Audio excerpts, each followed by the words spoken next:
Hello student, welcome back to my YouTube channel. Student, आज हमने एक नया टॉपिक लिया है पदबंध। इस टॉपिक को आज हम डिटेल्स पढ़ेंगे। चलिए स्टूडेंट, हम समझते हैं कि पदबंध क्या है। पहले हम इन दोनों की अर्थ को समझते हैं कि पद क्या है और बंध क्या है। इसमें अब यहाँ पे देखिए स्टूडेंट, पदबंध जो है दो शब्दों से मिलकर के बना है, पद और बंध। ठीक है, इसमें जो है पद जो है ये आपके होते हैं कि पद उन उन शब्दों को कहते हैं जो व्याकरणिक नियमों में बंध के वाक्य में प्रयोग किए जाते हैं, है ना। यानी कि वाक्य में जितने भी शब्द होते हैं वो सब क्या होते हैं, वो सब आपके पद ही होते हैं। ठीक है, इसमें ये जरूरी है कि वो व्याकरण के नियमों का में बंद करके वो वाक्य में प्रयोग किए जाते हैं, यानी कि व्याकरण के नियमों का पालन किया जाता है। तो उसी को हम क्या बोलते हैं, पद बोलते हैं। जैसे कि मैं बहुत सारे शब्द बोल रही हूँ, जैसे कि राम, मोहन, सीता, मैदान, घर, पेड़, पशु, पक्षी, ये सारे क्या है, ये एक शब्द है। ठीक है ना, ये शब्द है, स्वतंत्र रूप से शब्द है ये। जब इन्हीं शब्दों को मैं एक वाक्य में इसको जब प्रयोग कर देती हूँ तो वो क्या हो जाते हैं, आपके पद हो जाते हैं। ठीक है, तो आप पद समझ गए हैं क्या होते हैं। अब इसमें देखिए, वाक्य में प्रयुक्त हर शब्द को पद कहलाता है। वाक्य में जो भी आपका वाक्य है, जो भी आपने वाक्य बनाया है या जो भी आप वाक्य पढ़ते हैं किताबों से, उसमें जो शब्द होते हैं उन शब्दों को ही पद कहते हैं। ठीक है, समझ में आ गया। अब आते हैं शाब्दिक अर्थ में। तो पदबंध एक पद समूह है। पदबंध जो है एक तरह से पद समूह है। पद हम किसको बोलते हैं, शब्दों को बोलते हैं, यानी कि शब्दों का समूह है वो एक तरह से। ठीक है, ये तो आपका शब्दार्थिक रूप हो गया। लेकिन इसमें ये जरूरी है कि ये हमारे व्याकरण के अनुकूल हो, व्याकरण की दृष्टि से आप देखिए। लेकिन व्याकरणिक दृष्टि से हम हर पद समूह को पदबंध नहीं कह सकते। यानी कि व्याकरण की दृष्टि से, व्याकरण के दृष्टिकोण से हम हर पद समूह को पदबंध नहीं कह सकते, उसके कुछ नियम होते हैं। ठीक है, अब हम समझते हैं कि पदबंध की परिभाषा क्या है। देखिए स्टूडेंट, मैंने एक परिभाषा लिखी है, मैं आपको ये को समझाती हूँ। पदबंध उन पद समूह को कहा जाता है जो वाक्य में आकर के किसी एक व्याकरणिक कोटि यानी कि संज्ञा, सर्वनाम, विशेषण, क्रिया, क्रिया विशेषण का कार्य करते हैं। ठीक है, यानी कि पदबंध जो है वो पदों के समूह को ही, उन पदों के समूह को ही कहते हैं जो वाक्य में प्रयोग किए जाते हैं, लेकिन उसमें व्याकरण के नियम का पालन हो, जैसे संज्ञा, सर्वनाम, क्रिया, क्रिया विशेषण इसका कार्य करते हो वाक्य में। ठीक है, समझ में आ गया हो गया परिभाषा। अब मैं यहाँ पे उदाहरण दी हूँ, उदाहरण से मैं आगे इसको पदबंध को समझाती हूँ। उदाहरण में मैंने लिखा कि मेरे घर के सामने खड़ा पेड़ बहुत लंबा, चौड़ा और छायेदार है। अब यहाँ पे देखिए स्टूडेंट, मैंने अंडरलाइन किया है मेरे घर के सामने खड़ा पेड़।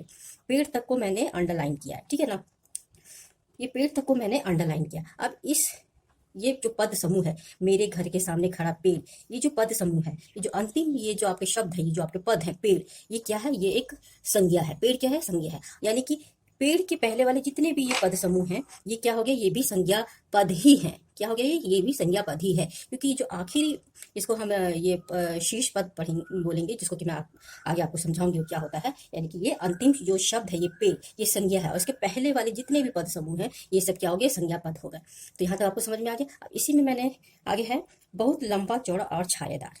ठीक है, बहुत लंबा, चौड़ा और छायादार। छायादार, यहाँ तक छायादार तक मैंने अंडरलाइन किया। अब ये छायादार जो ये अंतिम पद है, ये अंतिम पद क्या हो गया, ये इसके पहले जितने भी पद समूह हैं ये इसको इसी के ऊपर निर्भर करते हैं। अब ये छायादार क्या हो गया, ये आपका छायादार क्या हो गया, विशेषण हो गया। ठीक है ना, ये क्या है, उस पेड़ की विशेषता बता रहा है कि बहुत ही बड़ा है, बहुत ही लंबा चौड़ा है और छायादार है। छायादार चूंकि ये हमारा अंतिम ये पद है, तो इसको ये क्या हो गया, ये हमारा, इसी को हम देखते हैं कि अंतिम पद हमारा क्या है। तो ये अंतिम पद हमारा छायादार है, यानी कि छायादार जो शब्द है वो पेड़ की विशेषता बता रहा है, यानी कि ये हमारा क्या हो गया, ये हमारा विशेषण हो गया। ठीक है, विशेषण हो गया। तो ये छायादार के पहले जितने भी पद आए हैं ये सारे पद भी विशेषण पद ही हो गए। तो अब आपको समझ में आ गया होगा कि ये जो हमने किया था पेड़, ये क्या हो गया, ये संज्ञा हो गया। तो संज्ञा से पहले जितने भी ये पद समूह है ये हमारे क्या हो गए, संज्ञा पद हो गए। और यहाँ पे दूसरी इसमें दे छायादार, छायादार क्या है, विशेषण है, इस पेड़ की विशेषता बता रहा है। तो ये विशेषण है, तो इसके पहले वाले जितने भी पद हो गए यहाँ से लेकर के बहुत लंबा, चौड़ा और छायादार, ये हमारा क्या हो गया, विशेषण पद हो गया। अब आपको समझ में आ गया होगा कि पदबंध क्या है, यही क्या है, हमारा पदबंध है। इसी को हम संज्ञा पदबंध कहते हैं, इसी को हम विशेषण पदबंध कहते हैं, जो कि हम आगे पढ़ेंगे। तो आपको ये समझ में आ गया होगा कि पद क्या है, बंध क्या है। ठीक है, अब यहाँ पे पदबंध की परिभाषा क्या है, इसका मैंने एक उदाहरण दिया, वो भी आपको समझ में आ गया। तो आगे हम इसके भेद पढ़ते हैं। चलिए स्टूडेंट, आगे हम पदबंध का भेद समझने से पहले कुछ एक दो पॉइंट को और समझ लेते हैं पदबंध से संबंधित। ठीक है, अब यहाँ पे देखिए, पदबंध के लिए आवश्यक है कि पद समूह के सभी पद आपस में एक दूसरे से पूरी तरह जुड़े हुए हों। यानी कि जो भी आपका पदबंध है, हम उन्हीं वाक्यों को पदबंध कहेंगे जो जिसमें कि सारे शब्द और पद समूह एक दूसरे से आपस में जुड़े हुए होते हैं। यानी कि जो पहले जो पद स्वतंत्र अस्तित्व रखते थे, वाक्य में प्रयोग होने के बाद वो एक दूसरे से संबंधित होने चाहिए। ठीक है, एक दूसरे से जुड़े हुए होने चाहिए। अब आगे है दूसरा है कि इनके अंतिम पद को शीर्ष पद कहते हैं। पदबंध की पहचान में यह बहुत ही उपयोगी है। जो मैं आपको बोल रही थी अंतिम पद, उदाहरण में मैंने समझाया था, जैसे पेड़, छायादारी, जो क्या हो गया, उस पद समूह का जो क्या हो गया, वो अंतिम पद हो गया, वो अंतिम पद हो गया। यहाँ पे मैंने आपको उदाहरण में समझाया था। अब देखिए मैंने उदाहरण में समझाया था कि इसमें मेरे घर के सामने खड़ा पेड़, पेड़ जो क्या है इस रेखांकित का सबसे अंतिम पद है, तो इसी को बोलते हैं अंतिम पद या फिर शीर्ष पद। और दूसरे इसमें मैंने समझाया था बहुत लंबा चौड़ा और छायादार है, ये छायादार क्या है अंतिम पद हो गया, इसी को हम शीर्ष पद भी बोलते हैं। तो आपको समझ में आ गया होगा कि अंतिम पद या शीर्ष पद क्या है। चलिए आगे बढ़ते हैं। चलिए ये दोनों पॉइंट आपको समझ में आ गया होगा। अब हम इसके भेद की ओर बढ़ते हैं। अब इसके भेद देखिए स्टूडेंट, इसके भेद जो है वो 5 तरह के होते हैं। संज्ञा पदबंध, दूसरा है सर्वनाम पदबंध, तीसरा है विशेषण पदबंध, चौथा है क्रिया पदबंध, पांचवा है क्रिया विशेषण पदबंध। ठीक है, ये 5 तरह के पदबंध होते हैं जिसको कि हम एक एक करके समझते हैं कि ये क्या है और इसको हम पहचानते कैसे कि कोई जो भी वाक्य है वो किस तरह का पदबंध है। ठीक है, इसकी पहचान क्या है। चलिए सबसे पहले हम समझते हैं संज्ञा पदबंध। संज्ञा पदबंध किसे कहते हैं, पहले हम ये समझ लेते हैं कि संज्ञा पदबंध किसे कहते हैं। ठीक है, इसमें क्या है, किसी वाक्य में जब एक से अधिक पद मिलकर संज्ञा का कार्य करते हैं तो उससे बने पदबंध को संज्ञा पदबंध कहते हैं। ठीक है, जब किसी वाक्य में एक से अधिक पद मिलकर के संज्ञा का कार्य करते हैं। ठीक है, मैंने आपको बताया ना कि संज्ञा क्या होता है, सभी नाम वाले जो वस्तुएं होती हैं वो संज्ञा होती हैं। तो एक वाक्य में एक से अधिक पद मिल करके, पद और शब्द मैंने बताया क्या होता है, पद मैंने बताया क्या होता है, वो दो मिल करके जब संज्ञा का कार्य करते हैं तो उसी को हम क्या बोलते हैं, संज्ञा पदबंध। ठीक है, इसमें एक पॉइंट और है, इसको भी समझते हैं। संज्ञा पदबंध के शीर्ष में संज्ञा पद होता है, अन्य सभी पद उस पर निर्भर करते हैं। ठीक है, अब मैंने आपको बताया था कि शीर्ष पद क्या होता है, उसी को हम अंतिम पद भी बोलते हैं। तो उसी को देख करके हम पहचानते हैं कि वो शब्द जो है वो किस तरह का है, संज्ञा है या फिर सर्वनाम है या फिर क्रिया है, किस तरह का शब्द है। ठीक है, वो और बाकी सारे जो पद होते हैं वो उसी पर निर्भर करते हैं। ये समझ गए होंगे। अब इस उदाहरण हम समझते हैं। मैंने उदाहरण दिया है, खेत में लहलहाती फसल बहुत सुंदर लगती है। अब यहाँ पे देखिए खेत में लहलहाती फसल, इसको मैंने लाल पेन से लिखा है। यहाँ देखिए अंतिम हमारा जो पद है, यानी शीर्ष पद क्या है, हमारा फसल है। फसल क्या है, शीर्ष पद हमारा फसल है। फसल जो है वो संज्ञा होती है। ठीक है ना। अब यहाँ पे देखिए संज्ञा से पहले ये फसल जो है, इससे पहले यानी खेत में लहलहाती फसल, ये जो हो गया ये हमारा संज्ञा का ही कार्य कर रहा है। तो इस तरह ये यहाँ से खेत में लहलहाती फसल क्या हो गया, हमारा संज्ञा पदबंध हो गया। ठीक है, ये जितने भी ये पद समूह है इसको हम पद समूह कहेंगे। ये पद समूह हमारा किस तरह का है, संज्ञा पदबंध। ठीक है, समझ में आ गया होगा। अब एक और उदाहरण मैंने लिया है, मेरे घर के सामने वाला मकान अभी कुछ दिन पहले खाली हुआ है। अब यहाँ पे देखिए लाल रंग से मैंने लिखा मेरे घर के सामने वाला मकान। यहाँ पे देखिए ये मकान जो है अंतिम पद क्या है, मकान। तो यही हमारा शीर्ष पद हो गया, मकान। ठीक है, और ये मकान क्या है, ये संज्ञा है। यानी कि इसके पहले वाला जो मेरे घर के सामने वाला मकान, ये पूरा संज्ञा पद का ही कार्य कर रहा है। तो इसको हम क्या बोलेंगे, संज्ञा पद। ठीक है, समझ में आ गया। ये यहाँ से लेके यहाँ तक क्या हो गया आपका, संज्ञा पद। नेक्स्ट है, एक और मैंने उदाहरण दिया है, इस कोठी की बनावट और साज सज्जा बहुत ही आकर्षक है। अब यहाँ पे देखिए इस कोठी की बनावट और साज सज्जा क्या है, ये आपका है शीर्ष पद, ये आपका शीर्ष पद हो गया। और ये साज सज्जा क्या है, संज्ञा हो गया। इस तरह ये जो है आपका इस कोठी की बनावट और साज सज्जा, ये जो आपका पद समूह है, ये किस तरह का पद समूह हो गया, आपका संज्ञा पदबंध हो गया। ठीक है, यहाँ तक आपको समझ में आ गया होगा। नेक्स्ट भेद हम पढ़ते हैं। चलिए स्टूडेंट, है आपका सेकंड भेद है सर्वनाम पदबंध।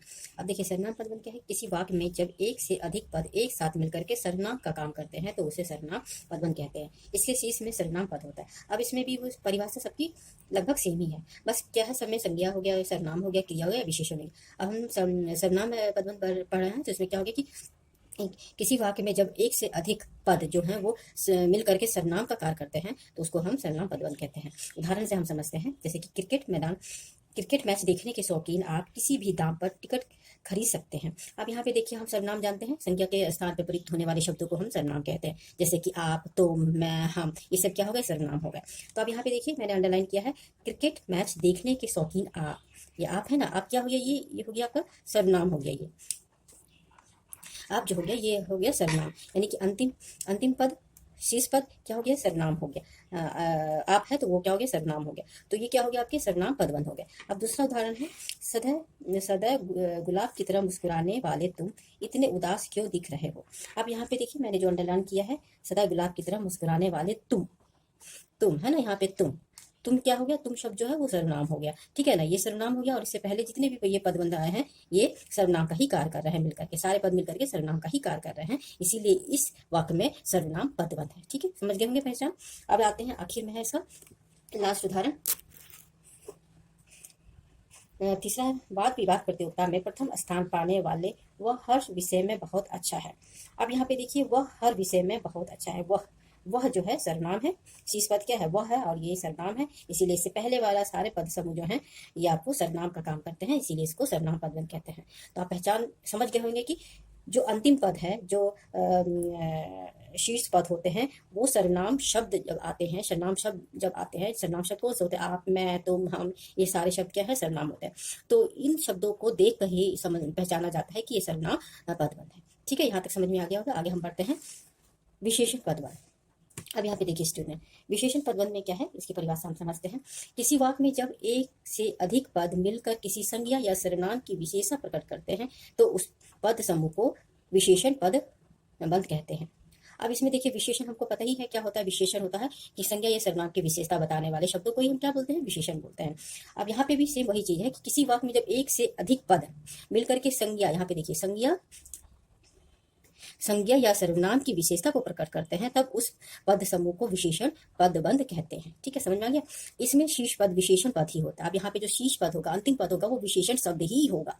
ठीक है ना। उदाहरण से हम समझते हैं। पहला उदाहरण है, मौलिक, कलात्मक और हृदय स्पर्शी रचना किसी का भी मन मोह सकती है। अब यहाँ पे देखिए मौलिक, कलात्मक, हृदय स्पर्शी, हृदय स्पर्शी ये जो क्या है, ये आपका विशेषण शब्द है। ठीक है, ये किसके बारे में बोले? किसी रचना के बारे में, किसी रचना के बारे में इसकी विशेषता हो गई।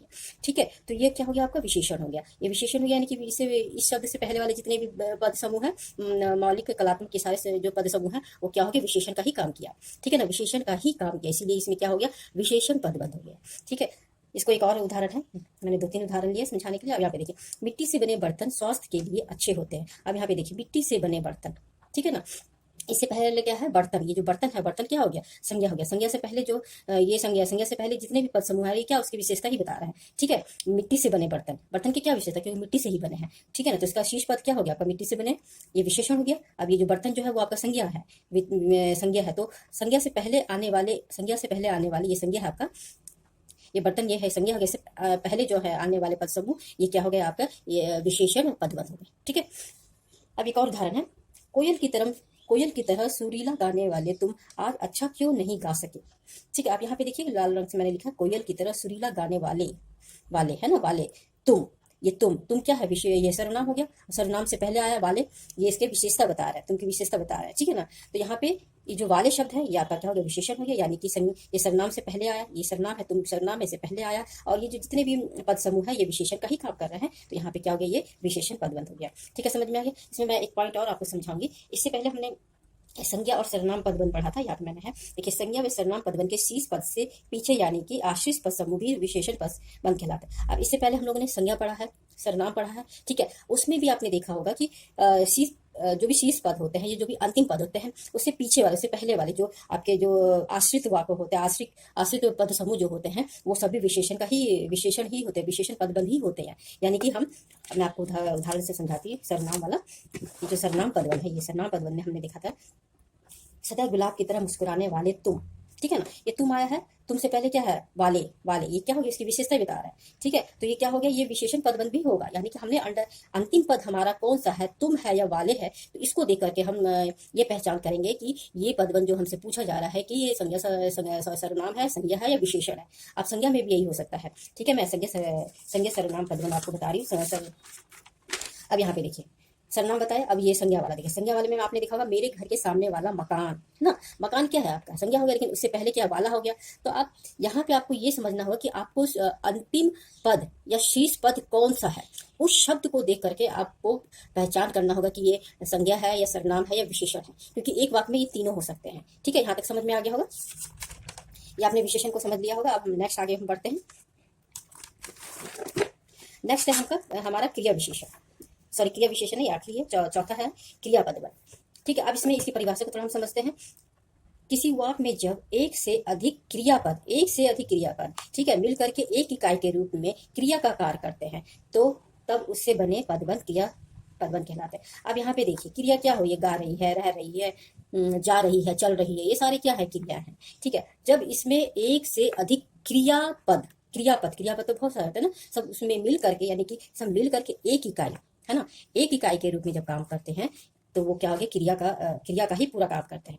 ठीक है, उस पूरे वाक्य में पूरा वाक्य क्रिया का हो जाएगा। ठीक है, अब यहाँ पे देखते हैं, इसको समझने के लिए शीर्ष पद हमारा क्या होगा? वो क्रिया प्रधान ही होगा। ठीक है ना, शीर्ष पद जो भी अंतिम पद होगा, जो शीर्ष पद होगा, उससे वो क्रिया ही प्रधान होगा। अब उदाहरण से हम इसको समझ लेते हैं। वह सामान लेकर आ गया होगा। अब यहाँ पे देखिए, आ गया होगा, ये सब क्या है? सब ये क्रिया का ही है। सब मिल करके क्या हो गया? एक पद बन गया।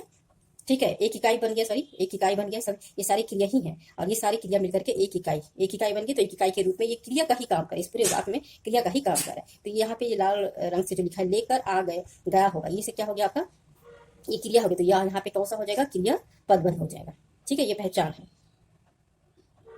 ये पहचान है। हमेशा क्रिया पदबंध होगा बाद वाली, जैसे कि ये वाक्य है आपके बाद वाले यानी कि होगा, ठीक है ना, उसके बाद पूर्ण विराम होगा, तो उस तरह हम उसको पहचान सकते हैं। आगे दूसरा उदाहरण हम देखते हैं, नीली चिड़िया उड़ती चली जा रही है, उड़ती चली जा रही है, फिर बाद में क्या है, पूर्ण विराम है, तो ये उड़ती चली जा रही है, चली जा रही है, ये सारे क्या हो गए, क्रियापद ही है, सब मिलकर के एक इकाई के रूप में क्रिया का कार्य कर रहा है। समझ में आ गया। आगे एक और उदाहरण है, आज अध्यापक जी देर तक पढ़ाते चले गए, ठीक है ना, क्रिया क्या होगी, पढ़ाने का काम हो रहा है, लेकिन वो पढ़ाते चले गए, यहाँ पे सारी क्रियापद है, सब मिलकर के एक इकाई के रूप में एक पूरा क्रिया का काम कर रहा है, तो ये आप हो गया, उसके बाद पूर्ण विराम है, तो आपकी क्रियापदवन ये हो गया, आप पहचान लेंगे क्रियापद। इसका क्रिया विशेषण पदवन। अब क्रिया विशेषण पदवन क्या है, पहले हम इसको समझते हैं। जब क्रिया की विशेषता बताई जा रही है ना, क्रिया की विशेषता, क्रिया जो भी क्रिया हो रही है उसकी क्या विशेषता है, धीरे धीरे हो रही है, जल्दी जल्दी हो रही है, बहुत तेज हो रही है, बहुत ज्यादा है, बहुत कम है, ठीक है ना, थोड़ा सा है, तो ये सब क्या है, उसकी विशेषता। जब क्रिया की कोई विशेषता बताते हैं तो उसी को हम क्या बोलते हैं, क्रिया विशेषण होते हैं। तो ये सारे शब्द तेज, धीरे धीरे, बहुत तेज, बहुत ज्यादा, बहुत कम, ये सब क्या है, ये आपके क्रिया विशेषण के ही शब्द है। अब यहाँ पे इसको हम समझते हैं, किसी वाक्य में आया पद समूह जब अव्यय विशेषकर क्रिया विशेषण के रूप में प्रयुक्त होता है तब उसे क्रिया विशेषण पदबन कहता है। अब यहाँ पे अव्यय आया, तो इसका मतलब क्या होता है कि ऐसे शब्द जिस पर न लिंग, वचन, काल, कारक, इस सबका कोई प्रभाव नहीं पड़ता है, वो जैसे होते हैं वैसे वो प्रयुक्त होते हैं, तो ऐसे शब्दों को हम अभिकारी शब्द भी कहते हैं, अव्यय शब्द भी कहते हैं। तो इसमें यह है ऐसे शब्द, ठीक है ना, ऐसे शब्द होते हैं क्रिया विशेषण में ही, तो उन्हीं से हम पहचान करते हैं कि ये अव्यय, जो ये शब्द से ही हम पहचान करते हैं कि क्रिया विशेषण वाले पदबंध है। अब यहाँ पे हम समझते हैं, उदाहरण समझते हैं, जिससे कि और अच्छे से स्पष्ट हो जाएगा। इसमें पहला उदाहरण मैंने दिया, पत्थर तेज गति से ढलान पर लुढ़कता हुआ नीचे आया। अब यहाँ पे देखिए, पत्थर जो है वो कैसे नीचे आ रहा है ना, कैसे नीचे आ रहा है, तो तेज गति से ढलान पर लुढ़कता हुआ आ रहा है, कि क्या विशेषता है, बहुत तेज गति से लुढ़कते हुए ढलान पे आ रहा है, तो ये हो गया आपका क्या, क्रिया, ये हो गया, इस तरह के वाक्य को क्रिया विशेषण पदबंध कहते हैं। एक और उदाहरण है, उदाहरण देखते हैं, इससे और अच्छे से समझ में आएगा।